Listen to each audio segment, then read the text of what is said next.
When I was invited to do this, I wasn't sure if I was a success case or a failure case, so I'm not quite sure, but I should say I'm still figuring it out. So I don't have any absolute sort of definitive advice that's going to work for everyone. I can share some of my experiences in different domains that are going to be relevant, that will come up, and it's more the tensions and the questions that have come up for me and how I've dealt with them. So the first is this issue of intrinsic versus extrinsic motivation. And John Bashirs is here, so I won't. He knows a lot more about this than I do in his research. But you know, we are motivated either by intrinsic or extrinsic factors or some combination of them. And most people are here because they're pretty intrinsically motivated. I mean, you have to love what you do to get here, I think. And of course, we're also motivated by wanting to achieve and have, you know, measurable successes. That said, I think you really have to hold on to that intrinsic piece. One of my favorite psych studies is one showing that when kids, you know, you take kids who are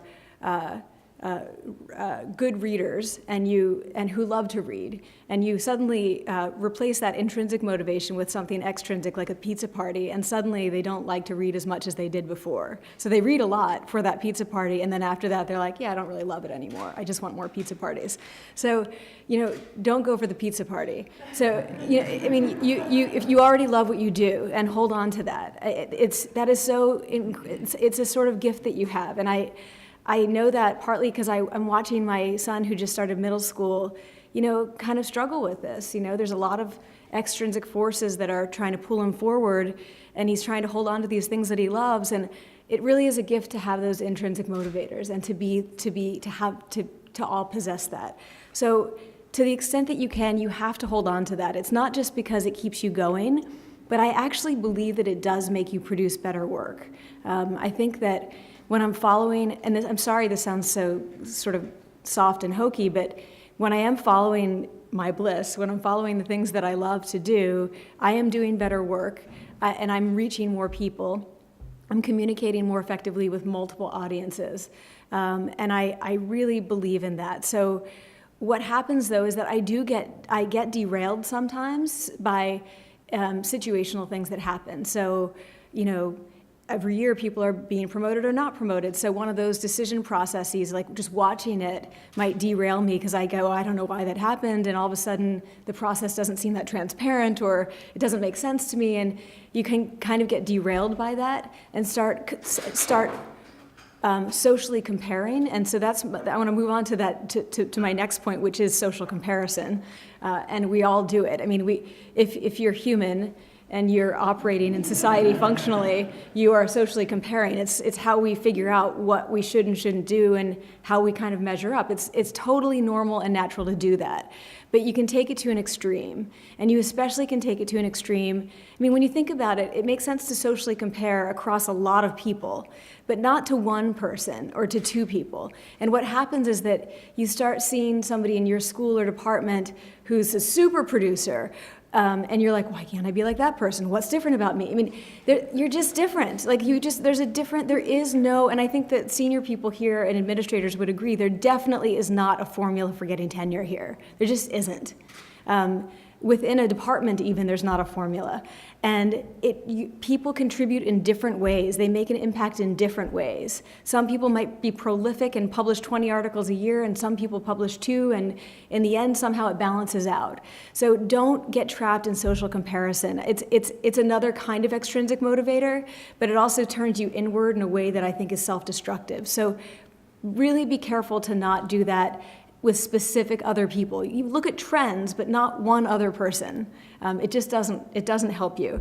The next is this issue of relationships, and you know, there's so many relationships that you have. If you're looking at it from a hierarchical perspective, you have these upward relationships, these parallel relationships, and these downward relationships. I'm oversimplifying, but you've got, you know, senior colleagues and administrators, you have peers, and you have students. And and they're all different, and you sort of all of a sudden you're in this new environment and having to manage all of these things, and you might think that the student ones would be the simpler ones, but sometimes they're not. I would say get it, first of all, do have some some schools and departments here have official program or formal programs where you have a senior mentor, some don't.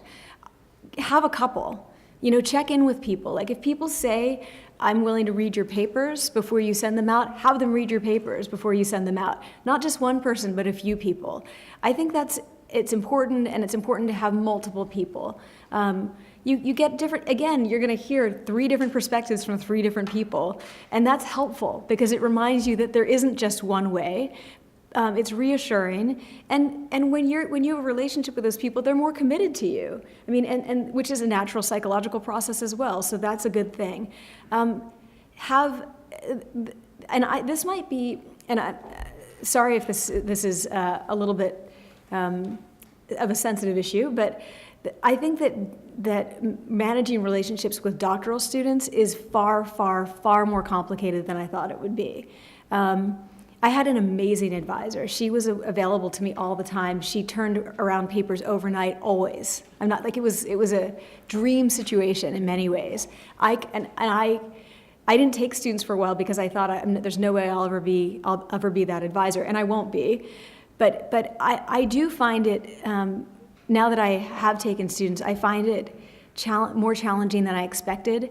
I think I was very compliant and well behaved as a student. Like I actually think I was a pretty easy. I think I didn't bring in drama to my advisor ever. I really did my work and kind of kept my head down. And she's my friend now, but I didn't really want her to be my friend then. I wanted her to be my advisor, and she had a very clear apprenticeship model of advising, and she made that clear up front, and I'm so thankful for that because that made sense to me. I mean, basically she said in the beginning, she said, look, you probably have a lot of ideas. Some of them are terrible. Some of them might be good. Keep a folder, keep a list of ideas, keep checking back to them, but for now you're going to do projects that we're already doing. That's because you are learning the practice. This is, you're learning the craft, and that's how it has to be. And you chose to work with me because you're interested in what I do. So it might not be exactly the question you want to ask, but that's okay. And I think that you say, look, you've got your entire career to ask your own questions. I know, I'm not saying you don't have good ideas, but right now is the time to learn how to approach research or whatever it is you're doing in your field. So I find that model worked really well for me as a student, and I need to learn how to do that with my students as they come in. I think one of the issues for young faculty members is that, and I've talked now to my advisor about this. I said, did you ever deal with this? She said, of course I did in the beginning. Is that students want to relate to you. They want to have a kind of relationship with you that's kind of weird and nebulous, and they kind of want to be your buddy and hang out with you and have your approval. And sometimes they self-disclose. Like it's complicated. I think it varies across people, across students, and I do think. And I don't have, experimental data on this, but I think there might be a little bit of a difference for male and female advisors, especially young women. I do think there's an expectation that you can, self-disclose more to them and have these, serious talks and cry more often. And I don't know quite, I haven't figured out how to manage that. The balancing being approachable and nice, and also saying, now I need you to set that aside. I need you to talk to your friends about that instead of me. But it is, like, you do have a pretty close relationship with your advisees. These people are in your life forever. Like, they're important. And there is a kind of family tree, There are these parallels to family, but I have not figured out exactly how to deal with that. I just want to, flag it, that if you feel like there's too much of that kind of drama and intensity and expectation that you're going to help with those issues, ask a senior person how to deal with it before it gets kind of out of control, before they're really disappointed that you haven't helped. Or I've seen a lot of people struggle with this, so this is not just based on my experiences. So I think that's something that requires more effort and time than you may think it will. I have no idea how to manage time. I really don't. Like, I actually, I do several all-nighters a year. I don't sleep a lot. I am a single mom. I'm trying to figure out how to balance all those things. I love what I do, but I put my son to bed and I write after I go to bed, after he goes to bed. I'm half asleep. I haven't figured out. Like some people are excellent at it, and I'm not one of those people who's naturally great at time management. If you have someone to go to for advice about that, do it. The two other things that I want to touch on briefly are, one is having a life outside school. And I did not do this as a grad student. I did have my son in my second year of grad school, so that obviously was a life outside of school, but that was it. Like I didn't have friends outside of school, really. I had no hobbies at all. I remember interviewing for a job, and they said at dinner, "What are your hobbies?" And I was like, "What are you talking about?" We're like, "Really?" And they actually thought that was very strange, but I have hobbies now. Like I used to, it's kind of amazing. And I go see live music a lot. That's a big thing for me. I used to be a professional ballet dancer. Now I take ballet class, and I actually work with Boston Ballet as a consultant, pro bono. So that brings together my work life and my outside interests. My son's in a rock band now, so I go see his shows. So and I also have friends outside of the university, and I think you have to do that. It keeps you grounded. It reminds you that there are other ways to live, because you can't count on this working out exactly. There is no, if you have a sort of future-oriented narrative about where your life's going to go, and it's pretty rigid, you should probably loosen up, because it's unlikely to go exactly in that direction. And having other friends just reminds you that you can be happy in lots of different ways, and that actually allows you to be more productive at work. That's the funny thing. It sort of takes your focus, your intense, narrow focus, off of getting tenure, and allows you to do work the way you want to do it and be happy doing it. The last one, and this is, I think, this will come up more for some people than others, and it has really come up for me, is dealing with the media. And all of you will deal with the media to some extent, I'm sure, because people like interviewing young experts at Harvard. It's just, it is inevitable. But I do feel like I said yes to everything, to every interview request at first, and you don't have to do that. There's no obligation to do that. Ask for questions in advance. Demand questions in advance. If you can write out your answers instead of telling the reporter on the phone, I think that's much better. Ask to check quotes. Manage that, because at first you're like, this is so exciting. And then you realize that they can totally misrepresent what you do.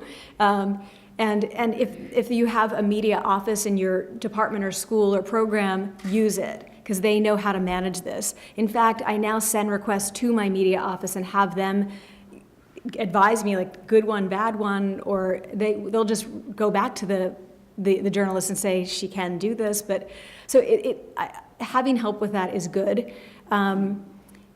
Also, in that vein, do not ever read comments under article, popular. Like, don't read YouTube comments. Don't read, it's just nonsense. There was somebody looked at how many people were contributing to comments on the Boston Globe site, and it was like 300 people. We're contributing 90% of the comments. I'm probably exaggerating, but it was a very small number of people writing most of the comments. It's not representative, and it's very hard, even if you're a scientist, to look at that and remember that it's not representative. There are nasty people who get power from trolling around and writing mean things about you, and you just have to shut it off and not look at it. YouTube is dead to me now. And to my son, he's not allowed to go on YouTube. So the media thing is exciting, and you can get caught up in it, and just remember to manage it and use the resources that you have to help you manage that. And I think I'll stop there, and then you can ask questions at the end if you'd like to, and move on to Tanya. Wonderful. Thanks. Great. Well, thanks everyone. Welcome. I'm really honored to be with Amy and Felix. I have to disclose I'm not a behavioral scientist, so take everything else I say with a grain of salt. This is my 6th year here, and I was reflecting on what has been effective for me as I've sort of established my reputation as a scholar, and I thought maybe 3 themes would be most appropriate to talk about. So I'll give you those themes, and then I'll give you some examples. I think the first theme for me has been sort of embracing the culture of promotion, which has been a little bit antithetical to my personality. I am an introvert, and the idea of being in a climate of promotion has been a real challenge. I think a second theme is really creating opportunities. Again, a bit of a challenge for an introvert, but something that's been really important. And a final theme is really holding on to my values, and defining them and then holding on to them as I establish my reputation. And there's been some real challenges in the last 6 years to do that. So what I mean, I think, by embracing promotion is that, well, first of all, we have to accept the fact that we can't trust that our scholarship is simply going to stand on its own. We actually have to educate people about what we do. And again, that has been a bit of a frustration for me, because I had a naive idea that science would just sort of be intrinsically, obviously important, and that people should just get it. And unfortunately, just like in teaching, it takes a lot of time and effort to really manage the messaging around what we do. So I've had to accept that it's been necessary, a necessary evil, to have things like an online profile, in Google Scholar and ResearchGate and academia.edu, and I've had to manage my website and make sure that when I'm publishing things that I think are appropriate, that I work on crafting press releases with the web manager here and the communications office. And that's just been, unfortunately, it wasn't part of like the list of to-dos that I thought would be important when I started, but they're actually really important aspects of our job to consider, educating. And I don't mean promotion in the sense of arrogance. I mean promotion in the sense of really educating, explaining to people. And I've thought a lot about how to communicate my scholarship to the public. I've had a lot of opportunities to give lectures at places like the Natural History Museum here, or science museums in general. And it's really fascinating to me to see what people take out of that, and it sort of helped me inform, how do I message? In terms of creating opportunities, I think Harvard actually gives us a lot of great opportunities to sort of showcase our work. One thing in particular I did last year that was a wonderful opportunity for me was to organize an exploratory symposium or workshop at the Radcliffe Institute.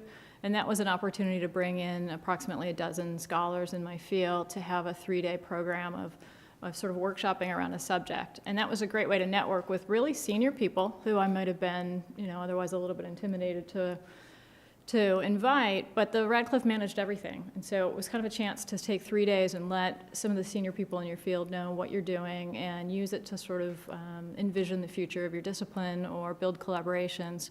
So that was a great opportunity for me, and it actually has since led to invitations to speak at other people's workshops and seminars. Similarly, I ran a symposium in honor of my mentor at my professional conference 2 years back, and invited, again, many of the senior students and people in my field. And that was a celebration of his work, but it was also an opportunity for me to network and create opportunities within my field. So when I say create opportunities, I don't necessarily just mean, let's talk about my work. I mean, let's build community, let's celebrate one another's work, let's brainstorm together.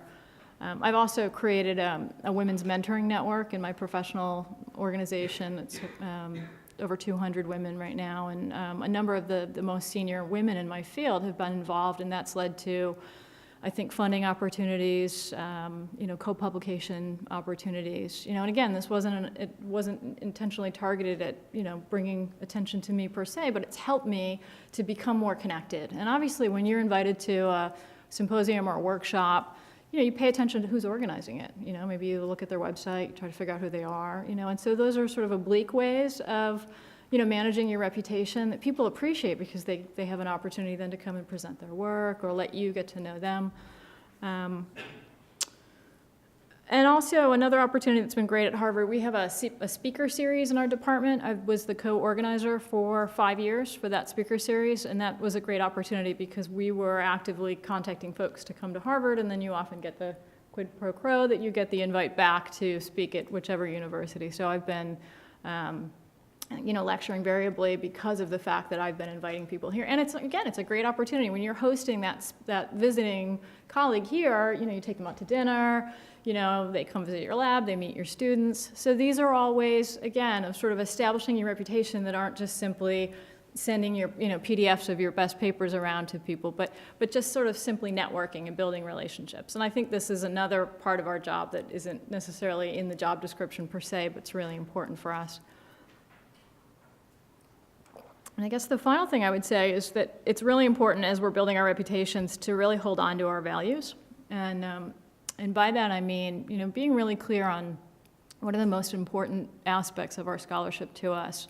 I've turned down opportunities to be part of papers and projects that I've felt uncomfortable about, even when they've been senior people in my field, or opportunities to perhaps get attention for the project, because I've just had a sense of discomfort with the project. And that's been a bit of a challenge for me, because I'm very sensitive to having impact and how, there's critical points in our trajectory. But I think the benefit of that has been that people now regard me as a very careful, maybe even somewhat conservative scholar, but I would far rather be regarded in that way than as somebody that's risky and just simply seeking attention and impact. And so I think it's really important to kind of use your belly barometer as you're making choices about your projects, and sometimes walking away when you have a sense that this just might not be the right decision point in terms of progressing with a project. And it's really hard when you have the opportunity to publish in a high-impact journal to say, I'm sorry, I'm not comfortable with this project, but I certainly sleep better that way. So I suspect that for many of you, these opportunities will come up, and it'll be a really interesting opportunity to kind of decide what do you really hold as your value. So, I think it's worth keeping that in mind now, that you'll have these times to really define your reputation, not just in terms of the quality of your scholarship, but the ethics of your decisions. So, I will stop there, and I hope that we can have some questions. I'm also going to come to the reception, so I'd be happy to talk to folks, and welcome again. Yeah, welcome. So in preparation for this, I was thinking about what was the major challenge for me starting here as a new faculty member. And I realized only after about 1 or 2 years, and you will realize this now if you trust me, that it's actually having so many different roles to fulfill at the same time. And all of this comes so sudden. And so being a former semi-professional basketball player, my analogy is being in a basketball team. So what I realized was that as a graduate student and postdoc, what you are mainly is a player. So you hone your skills, you work on your weaknesses, and you have to perform at the highest level every week. And you still have to do that. But now, in addition, you are also a coach, you are a team manager, and surprisingly, you end up being a water boy or water girl as well. So what I want to do is I want to go through these different roles and throw out some ideas at you of how to deal with these challenges, and also point out how Harvard truly wants you to succeed at all of them. Harvard wants you to be the best at all of these, but also provides the infrastructure to help you with it. So what about the water boy? The point is that as a graduate student and postdoc, you are part of a successful infrastructure, I would assume, of your advisor or your institution and so forth. And you don't have to take care of certain things that suddenly you have to take care of yourself, because the infrastructure is one that you have to build up yourself. I mean, this applies maybe more to people like us in empirical science who have labs and need people to collect data and so forth, but I think some of these things are more general. So the problem is that you have to build the infrastructure yourself, and I think that the thing you should do is not be a water boy or water girl. So this means you should get a lab manager. If you do science, it's the best investment you can have, because you get an immediate return benefit. You don't get that from a grad student because that takes a long time. They have their own agenda. They have to learn, have to attend classes, they will have to teach, and all these kinds of things. And so this will certainly take a long time, and you're never sure that you get the return benefit at all. But with a lab manager, you get a return benefit immediately for certain things that you really don't want to do. And so this is setting up a website, figuring out when the IT people can come to fix the computer that you had to buy because you did not yet have a lab manager, submitting reimbursement forms and all this stuff. It was so life-changing after like 3 months when I finally had a lab manager, because that person could take over all these kinds of things. But generally speaking, I think you should outsource as much as possible. So you can hire work-study students. They make money. You pay $3, they get 10. So this is stuff, I don't know, for archival work, for websites, whatever. There's a lot of support. So there's now website support. So that's a new thing at Harvard. So I would really take advantage of that. But all kinds of other things you can think of, you don't want to do, you should hire someone to do that for you, because you really don't have time to deal with that. Team manager, that's something that you really have to do, and maybe for the very first time, and that's therefore the most novel aspect. So this means securing grants, making decisions about long-term goals, and also building up the organizational structure of your lab, or however you work. So the important thing, and this is what was said previously, is that you really should have a long-term plan.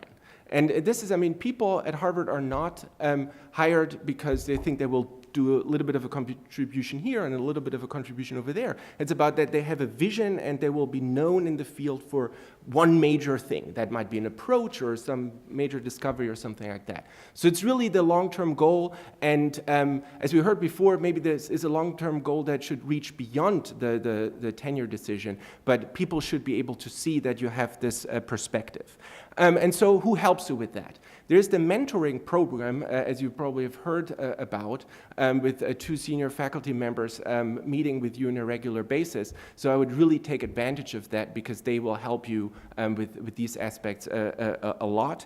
So I think that's very important. And then read manuscripts. So you can obviously always ask people in your department to read manuscripts, but then they feel a bit more obligated perhaps to do that. It includes also grant proposals.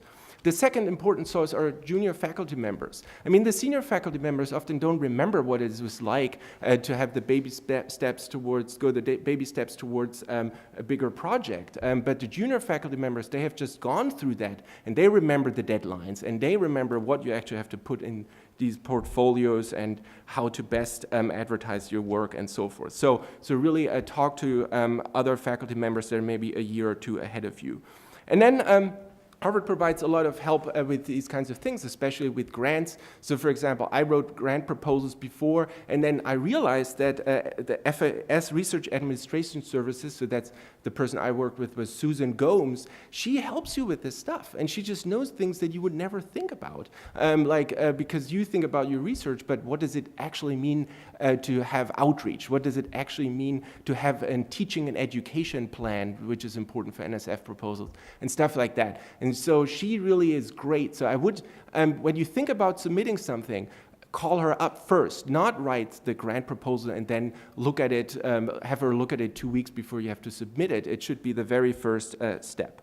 Okay, player. You still have to be a player. So unfortunately, you will still have to do a lot of the legwork, especially as a junior faculty member. And that might be different from senior faculty members who have half a dozen postdocs and graduate students who have developed their own project and know how to write and all these things. So my piece of advice here, and I've heard this from many people and from junior people, senior people, is really to secure your quality time. So this is really important to protect that, that you have to identify when is the time that you perform best, and then secure that time for, say, writing or thinking or creating or solving your math problems or whatever. And so this might depend on how you work. And I've heard people say, I never schedule meetings Fridays and Mondays so that I have 4 days in a row where I can really get into it. Or they have certain writing days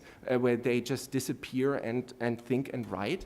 I personally schedule nothing in the mornings because that's when I do my writing, and I really protect that. And that's a great thing because nobody can tell you, no, we're going to meet in the morning. This is up to you. And there will be certain things where this is not possible, but you can really control your schedule quite well. So that's my advice. And then concerning being a coach, we heard from Amy that this can be quite challenging. I wanted to add something beyond the graduate students in your department, you should also really consider graduate students in other departments. I have had the most productive collaborations with people who are not in my department, maybe not even my school. This is what Harvard is so great about, that it allows these collaborations. It partly has something to do, I believe, with the funding structure for several of the grad students, that they don't have to rely on grant funding from faculty members, but they can really go where their interest drives them. And so I would highly encourage you to do that. Also, undergrads are just amazing. I mean, this is the greatest brain power you will ever have on Earth. And so there are really different ways to, so many ways to take advantage of that. And it's so much fun because they're challenging and come up with new ideas. And if you're honest, maybe they can actually jump a little higher and run a little faster than you, even though they don't have quite the experience. And so for that, it's really important, like Tanya said, that you also advertise your research within the university. So this university is full of Hall of Famers, current all-star players, and rookies who were all first draft picks, right? So in that environment, there's so much interesting stuff going on, and undergrads will hear about it and say, oh, this is amazing, I want to do this. And so you want to really advertise your stuff. And so one example is LSURF. This is the Life Sciences Undergraduate Research Fair. The deadline is coming up, so better be on that one, where it's a poster presentation where people show what they're doing in the lab. What would it be like for an undergrad to work in my lab? There is the Harvard College Research HCRP, Harvard College Research Program. This gives funding to undergrads to stay here over the summer and also over J-term and work in labs or get experience. So this is a great opportunity. You should take care of that. And then there are all these weird acronyms, Prize, Bliss, and Primo. So I don't want to go through that, but if you see that in an email, you should follow up on that. That's really exciting. The last thing is, my last piece of advice is that you should also have an annual plan. So you should know what is the time during the year where I can achieve certain things. Because over the summer, there's this long period where you don't have to teach, right? And so you really want to know, will it secure that time? Or J-term is also important. Like from early December till end of January, there's no teaching. And so you will be able to maybe write a grant proposal or finish this paper and so forth. So that's really important. And then what is also what you should anticipate, for example, is that when you have your major teaching commitment, when you have to develop your first major lecture, you won't be able to do anything else. I mean, the rule of thumb is 15 hours of preparation for 1 hour of lecture. I've heard this from many people, junior and senior people, and this is when you know your material. So really, I mean, this time is just crazy. So this is also a kind of a relief to know, okay, this spring semester, I won't be able to write a new grant proposal or really figure out this problem finally. This is not the time to do that, so be sure about that. So to come back to my analogy here, I think during that time you're more of a sports anchorman who can talk about what other people are doing without participating in it. And so when you're aware of that, maybe that time will be more rewarding.